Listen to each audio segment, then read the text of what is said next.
Hello, everybody. Today we are going to discuss how to connect Monday.com CRM with Drop Cowboy Ringless voicemail and text marketing.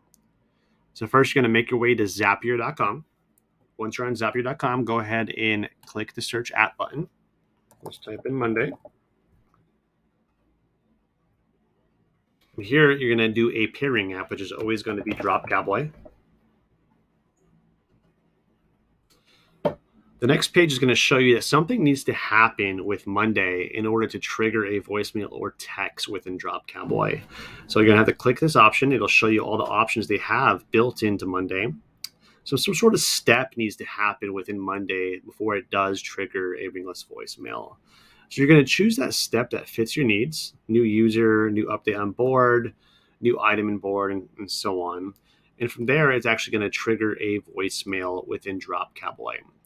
Once you sign up for Drop Cowboy, you'll be provided a option to actually record all those recordings. And once you connect it to Zapier, you're going to choose all your recordings. There's going to be a drop down with all your recordings. And you can choose the voice one that fits that step properly.